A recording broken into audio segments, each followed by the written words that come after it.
Papunta ka ba ng Baler? Hindi lang first class bus ang may biyahe papunta sa birthplace ng surfing sa Pilipinas.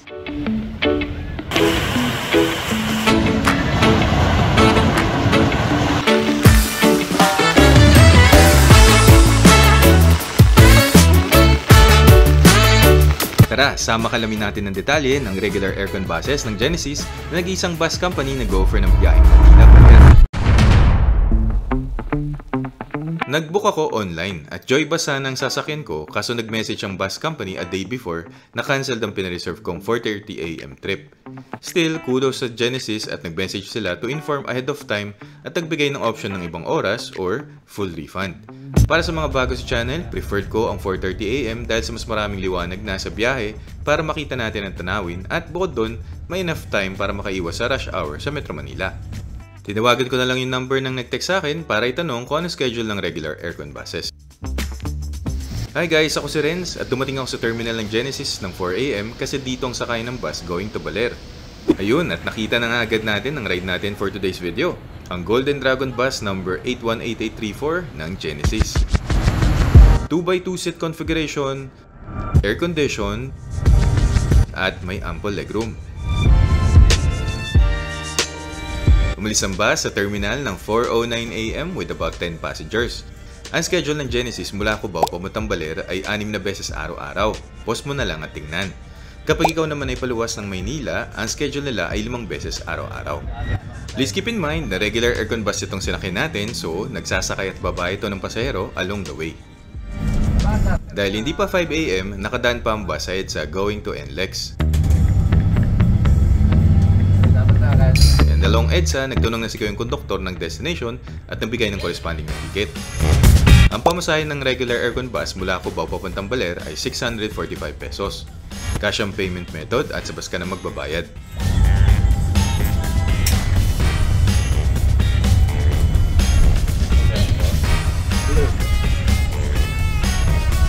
Baler po.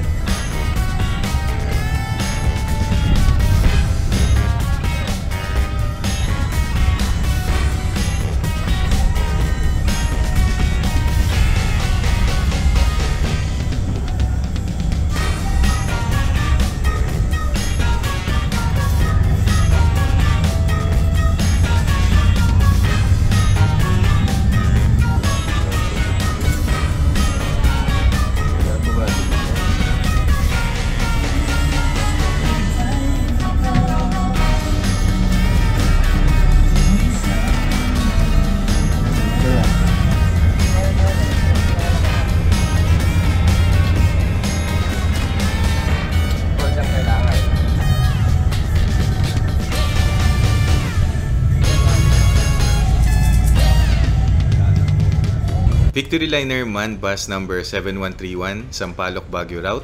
Ito yung nasakyan ko pabalik ng Maynila kinabukasan.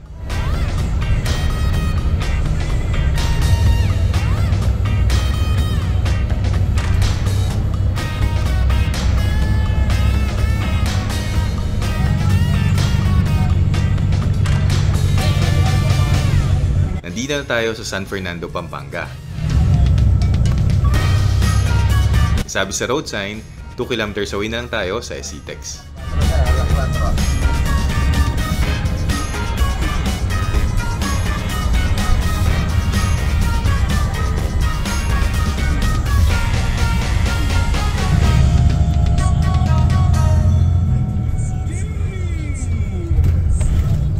Papunta sa Subic ang kalsada kapag diniretso mo. Kakanan naman tayo dahil papunta tayo sa Tarlac. Pagkalipas lang ng mahigit isang oras na biyahe mula sa Cubao, nandito na tayo sa SCTEX.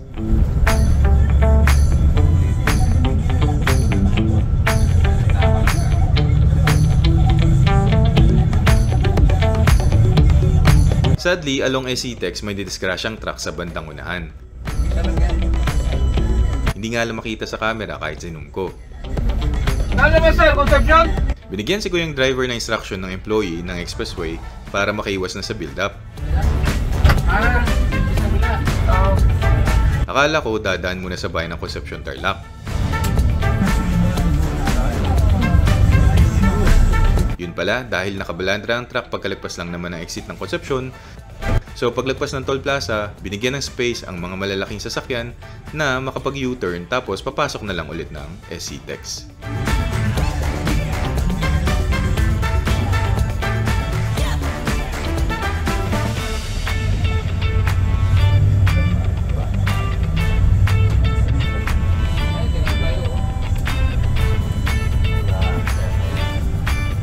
In this way, nalagpasan na natin ang build-up caused by the incident.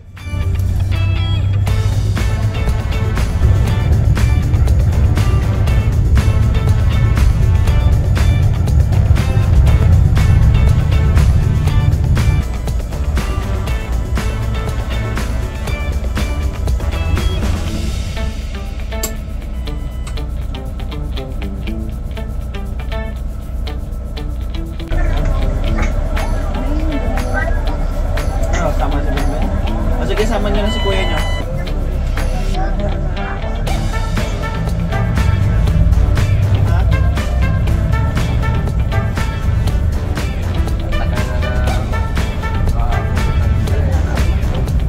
Share ko lang, nakakatuwa kasi na kahit regular bus itong nasakyan natin, dumadaan ng bus sa Central Luzon Link Expressway imbes na sa bayan-bayan.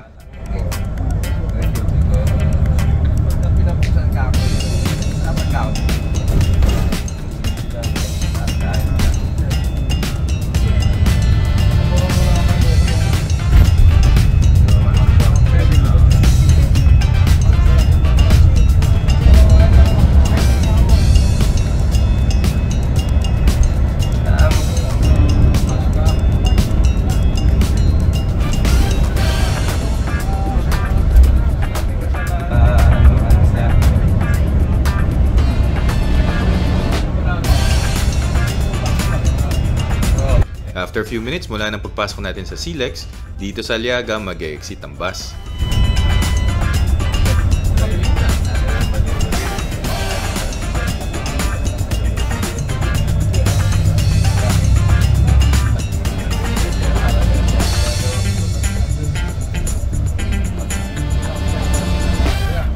Welcome sa bayan ng Aliaga, Nueva Ecija.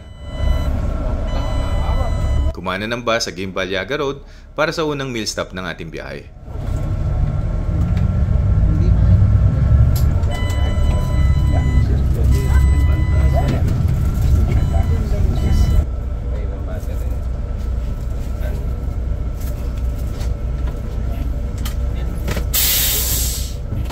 Basta po mga, basta po.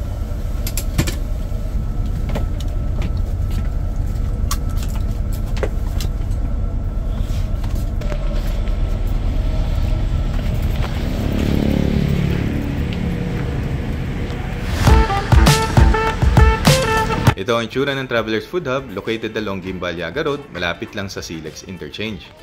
Ito ang mga available na breakfast, pero itong banana bars lang na bawon ko ang kinain ko.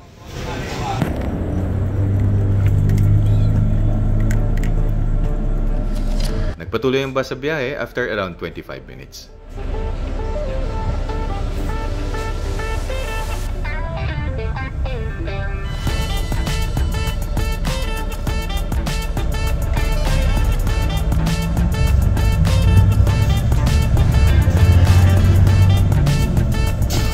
Welcome sa town proper ng Aliaga, Nueva Ecija.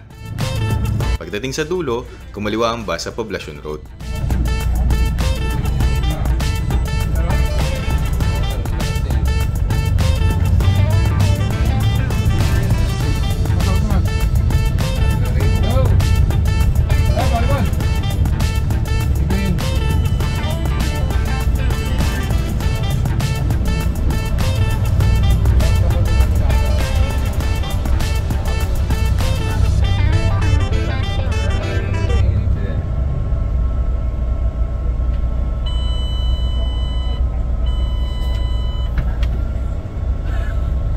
Pagdating sa intersection, kumaliwa ang bus sa Felipe Vergara Highway.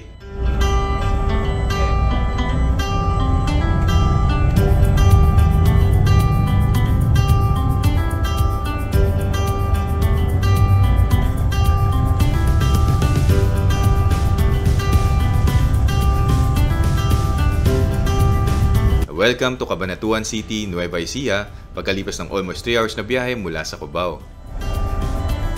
Hindi na dadaan ng bus sa Cabanatuan Terminal, kaya kung sa Cabanatuan ang punta mo, dito ka na sa Arco bababa. Ang pamasahe papunta dito ay 300 pesos.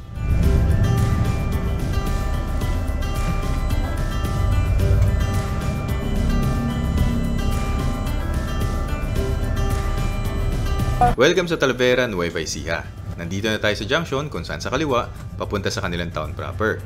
Tayo naman ay kumanan sa Pinagpanaan, Rizal, Pantabangan Road.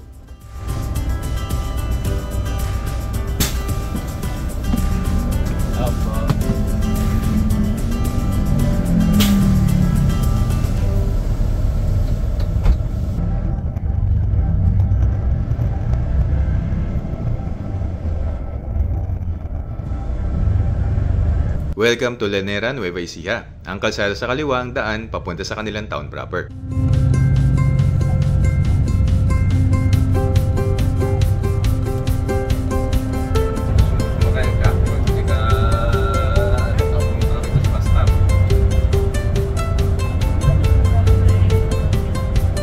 Nandito na tayo sa Rizal, Nueva Ecija pagkalipas ng mahigit 3.5 hours na biyahe mula sa Cubao.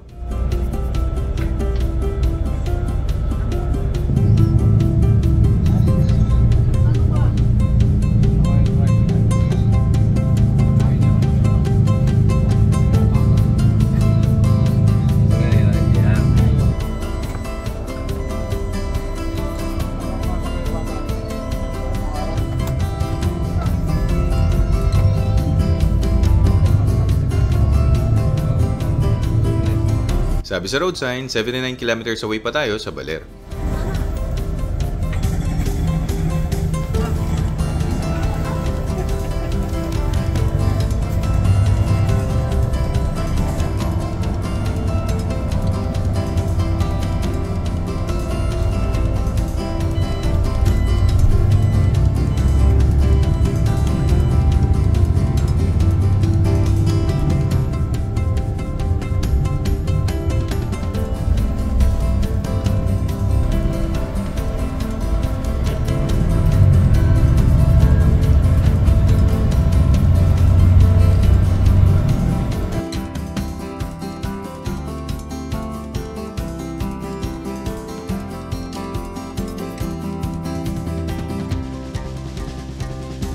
Welcome sa Pantabangan, pagkalipas ng mahigit 4 hours na biyahe mula sa Cubao.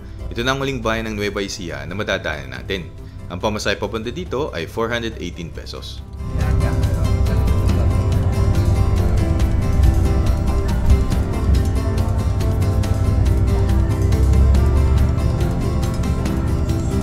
Ganito sana yung sasakyan natin kung hindi na-cancel ang ride. Isang Joy Bus Volvo Executive Bus.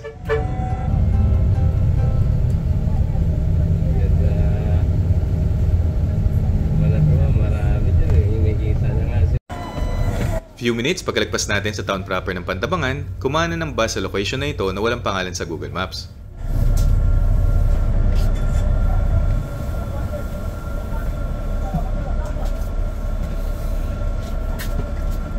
Aling bus stop po. May gusto mag-CR po dyan. Dito ang meal stop ng mga bus ng Genesis.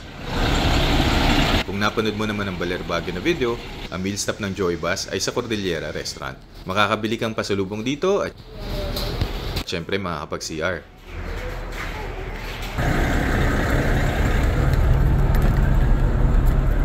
Ngayon ko lang nakita, nasa ilalim pala ng charging port ng upuan sa harap.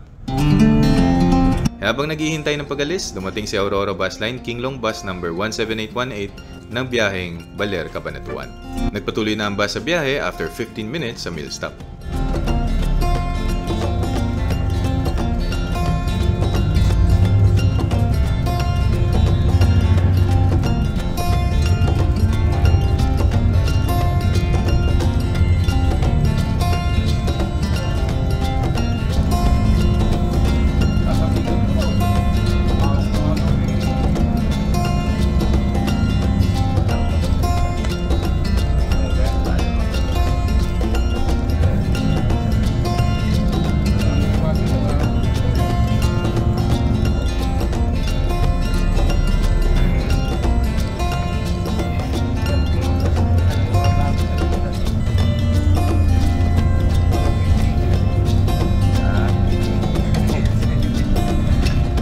na tayo sa bayan ng Alfonso Castañeda. Ito ang nag-iisang bayan ng Nueva Vizcaya na madadaanan natin.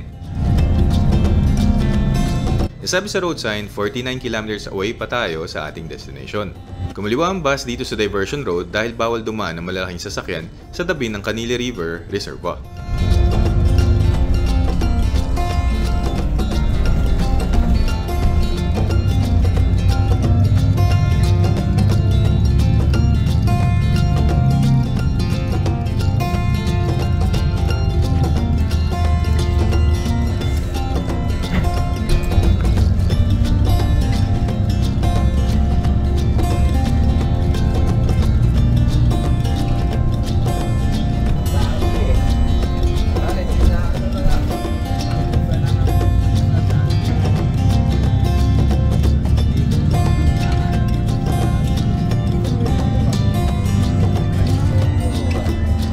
Pagdating sa dulo ng diversion road, kumaliwa ang bus pabalik sa Pantabangan Baler Road.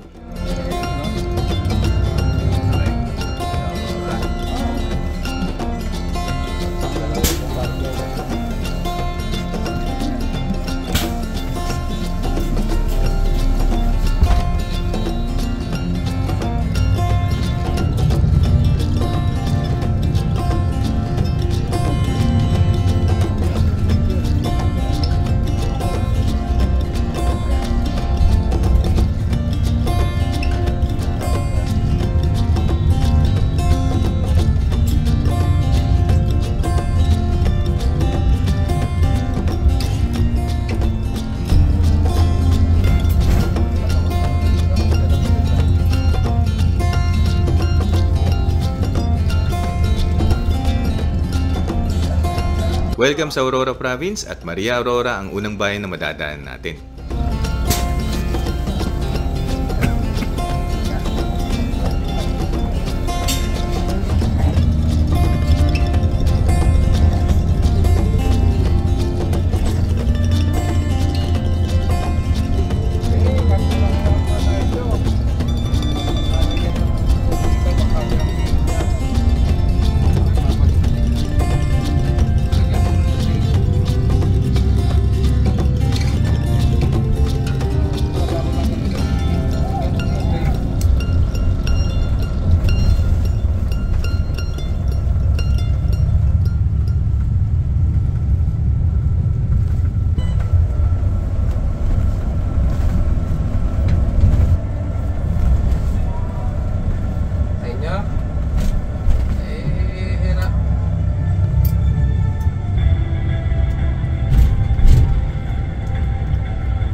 Welcome sa San Luis, Aurora. Ito na ang huling bayan na madadaanan natin bago ang ating destination.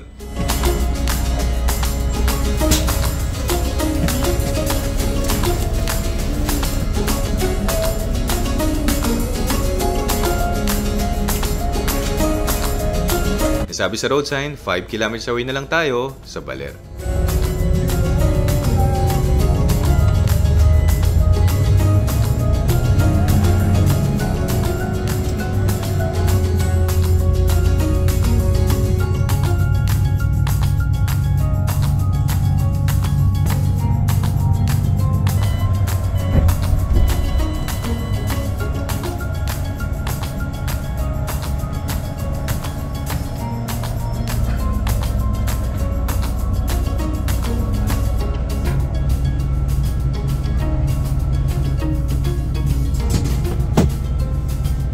Kumana ng bus sa Recto Street dahil situated dito ang terminal ni Genesis.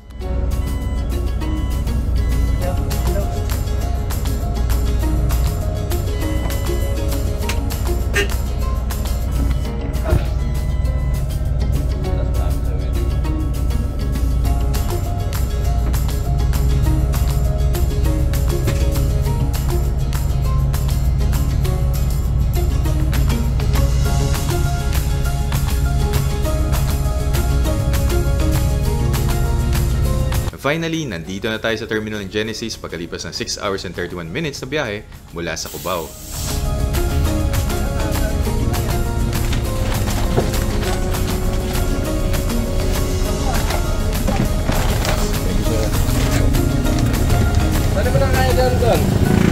Salamat po. Salamat sa bus crew ni Genesis Bus number 818834 sa ligtas na biyahe. Situated ang terminal na ito along Recto Street sa tapat ng Moreno Lodge and Restaurant at dito ka rin sasakay papunta sa Cubao or sa Baguio. Sana nakatulong ang video. Thanks for watching!